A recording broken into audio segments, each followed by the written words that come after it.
We all work in teams, we all work with teams. We know that teams are important. Famous people think that teams are important. Steve Jobs, great things in business are never done by one person, they're done by a team of people. Michael Jordan, talent wins games, but teamwork and intelligence wins championships. And even in Middle Earth, it's well known that one does not simply make the dream work without the teamwork. So we all agree that teams are somewhat important, that the sum is greater than its parts and so on, but still some teams tend to work out better than others. So this is a bit of a mystery. If you combine some people, do you know in advance if they will work out together? Do you know if they will perform well or not? So there's this question, some teams perform better than others. Why is that? By the way, and if we find out, can we do something about it? So can we engineer teams or choose the people on the teams so that we're guaranteed to have a high-performing team? Can we do that? By the way, who am I to talk about this? I'm Tom, I'm in Trivago in hotel search. I've been a team lead for 2.5 years, so I've studied people, topics a bit. But other than that, I'm not an expert. So let's talk a bit about, let's start with Google's People Operations Department. This is kind of the human resources of Google, and you all know Google is a data-driven company. So this department applies Google's data-driven methods to people topics. And it was led for some time by Laszlo Bock, who wrote this book, Work Rules. It's quite good, but it doesn't cover the things I'm going to talk about now, just in case you're wondering. And this Google People Operations Department conducted a couple of very interesting and long-term and pretty big studies. One of them is Project Oxygen. They tried in Project Oxygen to prove that managers were kind of useless, and in the end they found out the opposite. So Larry Page has been quite obsessed with this, and nobody needs a manager actually. Just because he thought he didn't need a manager, he thought nobody needs a manager. And in the end they found out the manager was actually the single most important factor in the performance of a team. That people could control. So they could control who do they put in charge of a team, so they could control who was the manager. But still, after this study, the question remained, okay, we can control the manager, but we cannot control who is on the team, and we cannot know in advance, will the team work out together? Because even the best manager, maybe with people that do not work well together, can still not get the team to perform. So there was another study called Project Aristotle. Aristotle, because from him is the quote that the sum is greater than its parts. And it was in 2012 and set out to solve the question, what makes a team effective at Google? So they looked at, they gathered a lot of data over more than 2 years, I believe. And they looked at a lot of things, like, does the team, do the people have common interests outside of work? Do they have similar or different cultural backgrounds? Do they have similar educational backgrounds or different ones? Well, how is the gender balance on the team?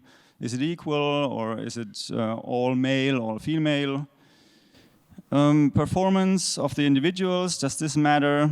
Are the people rather introvert, outgoing? What are the personality types on the team? So they considered all of these. Does anybody want to take a guess which one it was?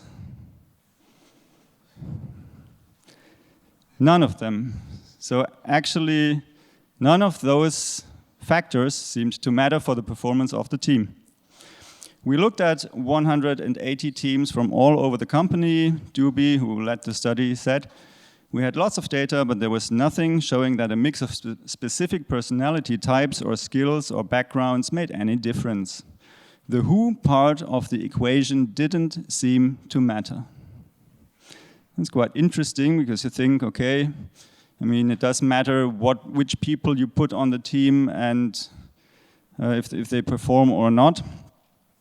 But instead, they stumbled across a lot of quotes from participants, like this. On the left, my team lead panics over small issues and keeps trying to grab control. Versus on the right, my team lead is direct and straightforward, which creates a safe space for you to take risks. On the left, in my team, every discussion feels like a competition over who is the smartest person. Ideas are quickly criticized. Versus, on the right, in my team, it is safe to share even the weirdest ideas. Everybody contributes equally. Or, in my team, people sense how everybody else is feeling. So they saw a lot of these kinds of quotes, but they couldn't quite put their finger on it, or they didn't have a concept to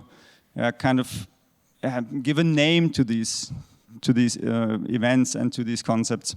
So the researchers at Google, they also studied a lot of studies that were conducted at universities like CMU or MIT, and ultimately they stumbled across some names that they recognized. So one of them is conversational turn-taking, meaning people have roughly the same amount of speaking times in meetings. Not on every topic, but at the end of the day, it's important that everybody contributes equally, more or less. Also, they stumbled across social sensitivity, and they recognized that people in high-performing teams have a high average social sensitivity, meaning that they're good at sensing how others feel, and they adapt their behavior and their communication accordingly. And these two concepts, conversational turn-taking and social sensitivity, are part of a larger concept called psychological safety. Psychological safety was identified and popularized by a researcher called Amy Edmondson. Definition is, psychological safety is a belief that one will not be punished or humiliated for speaking up with ideas, questions, concerns, or mistakes. This is a very nice TED talk, the link that I put here, by Amy Edmondson on this very subject. And psychological safety has, in fact, an impact on team performance, because Google's data indicated that psychological safety, more than anything else, was critical to making a team work. There were other factors as well, of course. If you only have psychological safety, you're in a nice comfort zone and nothing else seems to matter, shipping doesn't matter, and so on. But all things being equal, so if you have motivated people, psychological safety can make a key difference to making people work well together. I found this surprising, but in retrospect, if you think about it, it makes a lot of sense. Because people who feel psychologically safe are more likely to share ideas. So I don't keep my idea to myself, I share it with somebody. Somebody refines the idea, plays it back to me, maybe I have an additional idea, the idea becomes better and better. If you multiply this by 5 people, you can come out with a very different and very much better idea than you could come up with alone. People who feel psychologically safe are less afraid to hold each other accountable. So this is also important. If you think somebody's work is not quite up to the quality standards, but you don't know them that well, they are sometimes a bit edgy, sometimes in a bad mood. Will you confront them? Yeah, not sure. Maybe sometimes, but not always. But if you feel psychologically safe in a team, if you know, okay, people know I have good intentions, they know I don't mean to punish them or to put the blame on them, but just the work is not up to standards, then you're much more likely to actually confront them, give them the feedback, and ask them to improve their work. And people who feel psychologically safe complement each other's strengths instead of competing with each other. So if I don't have to prove myself, if I don't have to show I'm the greatest person in the room, then I'm much more likely to relax, focus on my own strengths. I know this person is better in another area, maybe in HTML and CSS, I'm better in JavaScript, and together we can make a great product. I don't have to prove that I'm also better in CSS or anything. So that was the what's going on part. The other question was, can we do something about it? So how can we establish psychological safety in the teams we are on? One very important point is get to know each other as persons. When it comes to predicting the success of a great team, the most important element is how well the team communicates during informal meetings. This quote is from an MIT study in 2012, about the same time as Project Aristotle was underway at Google. So I found this also surprising. So the researchers were able to predict from the way people communicated on coffee breaks, for example, or on lunch breaks, how well the team performs. This is quite astonishing because during these breaks, it's not necessarily about work. Examples or methods to get to know each other as persons, quite simple. It's built into the human DNA. Have lunch together, share some personal things, check in at the beginning of meetings, maybe just say something like, I was in such a hurry this morning, then I forgot my laptop at home, or I locked myself out of the apartment. This can already go a long way to connecting, making some contact as people. Another way, model curiosity. So show that it's okay to ask. Sometimes we hold back. Am I supposed to ask this? Everybody else seems to know because they're not asking the question. So I won't also ask it because I can look it up later, right? Sometimes it's really good to ask stupid questions or that you think are stupid. Maybe everybody else was wondering the same. The first question in a meeting can often serve as a kind of icebreaker, so to get the conversation going. So if you're not afraid of losing face by asking such a question, this can signal to the others that it's okay to ask. You don't have to know everything. Nobody knows everything. So ask a stupid question once in a while.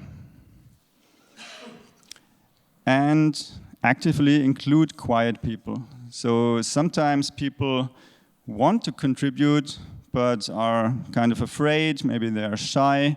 Maybe they have a differing opinion. So 5 people in the room, 4 people have the same opinion, the 5th person disagrees, but 4 people against me, probably they are right and I'm wrong, so they don't say anything.